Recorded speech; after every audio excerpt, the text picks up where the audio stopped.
जत येथे जलसंपदा विभागाचे सर्व वरिष्ठ अधिकारी माननीय पाटोळे साहेब आणि त्यांची सर्व टीम यांची एक बैठक आज आयोजित केली गेली होती। या बैठकीमध्ये सुधारित विस्तारित मैशाळ योजनेच्या बाबतीमध्ये कामाचा पूर्ण आढावा घेतलेला आहे आणि हे काम लवकरात लवकर पूर्ण करण्याच्या सूचना प्रशासनाला आज दिलेल्या आहेत। मी आता सर्व अधिकाऱ्यांना सोबत घेऊन या योजनेच्या कामाची पाहणी करण्यासाठी आज मी फील्डवरती जातोय।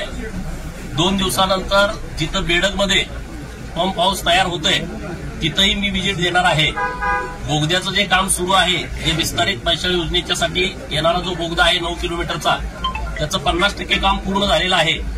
अधिकारी लक्ष देऊन या कामावरती आहेत। अत्यंत गतीनं हे काम सुरू आहे। पुढच्या 8 दिवसामध्ये 65 गावामध्ये सुधारित मैशाळ योजनेचं जे पाणी जाणार आहे त्या गावातल्या शेतकऱ्यांच्या मनामध्ये काही संभ्रम राहू नये, त्यांच्या काही सूचना असतील तर त्या प्रशासनापर्यंत गेल्या पाहिजेत म्हणून 10 गावामध्ये एक बैठक, अशा 6 बैठका, ज्या बैठकांमध्ये वरिष्ठ अधिकारी व्यवस्थितपणे शेतकऱ्यांना कळेल अशा भाषेत या सगळ्या योजनेचं डिझाईन दाखवतील। पाईपलाईनची साईज काय आहे, पाईपलाईन जाणार आहे कुठून, त्याचे चेंबर कुठं आहेत आणि त्यामध्ये जर काही शेतकऱ्यांची मागणी असेल की बाबा आमचं असं शेत आहे तिथं पाणी जात नाही, इथं आम्हाला नवीन पाईपलाईन देण्याची आवश्यकता आहे, अशा ज्या काही शंका कुशंका शेतकऱ्यांच्या मनामध्ये असतील तर त्याही निरसन केल्या जातील।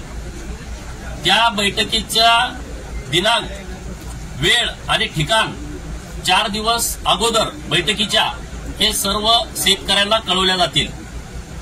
20-20 वर्ष झालं कॅनॉल काढून काही शेतकऱ्यांना त्यांच्या जमिनीचा मोबदला मिळाला नाही आणि त्याच्याबद्दल काही शेतकऱ्यांच्या तक्रारी आहेत।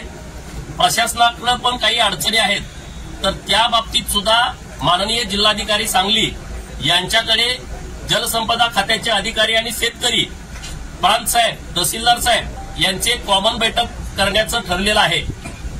राज्य सरकारकडून ही योजना पूर्ण होण्याच्या दृष्टिकोनातून आणखी काही निधीची आवश्यकता आहे, तर त्याच्या बाबतीतही प्रशासनाला मी सूचना दिलेल्या आहेत की त्यांना जे काही अपेक्षित आहे त्यांनी द्यावं।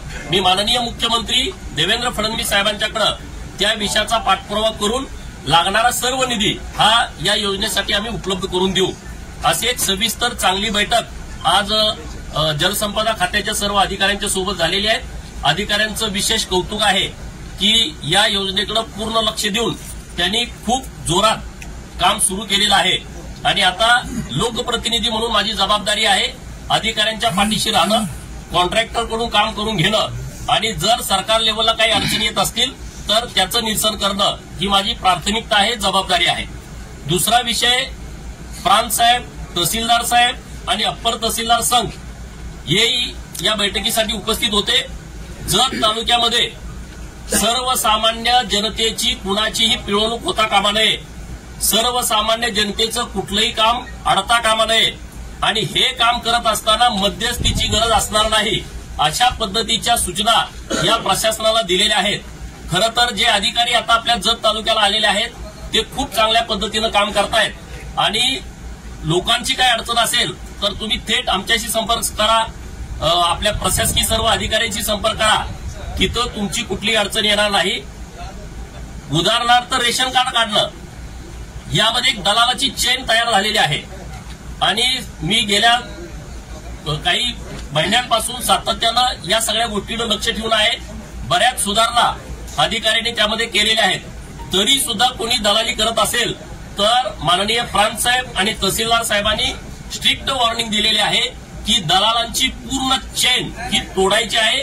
कुठलाही दलाल तहसील कार्यालय, प्रांत कार्यालय, पंचायत समिती, पोलीस स्टेशन कुठल्याही परिसरात दिसणार नाही, याची व्यवस्था आपल्याला काही दिवसामध्ये करायची आहे। एका दिवसात काम होणार नाही, परंतु हे सगळं व्यवस्थितपणे आपल्याला सुधारवायचं आहे। आता मी परत पंचायत समितीची एक बैठक घेतोय। रोजगार हमीच्या कामाकडे आपल्याला पूर्ण लक्ष द्यायचं आहे। गेल्या 2017 सालापासून 2024 पर्यंत रोजगार हमीचं कामच झालं नाही जत तालुक्यामध्ये आणि म्हणून त्याच्या संदर्भातली एक व्यापक बैठक आम्ही आता पंचायत समितीला घेतोय। तर आणखी काही तुमच्या सूचना असतील लोकांच्या तर निश्चितपणे तुम्ही संपर्क करा, एवढी विनंती। आवाज माणदेशाचा, माणदेशातील प्रत्येकाचा, माणदेश प्राईम। सबस्क्राइब करा आणि अपडेट रहा। नवीन व्हिडिओच्या नोटिफिकेशनसाठी बेल आयकॉनचं बटन दाबा। धन्यवाद।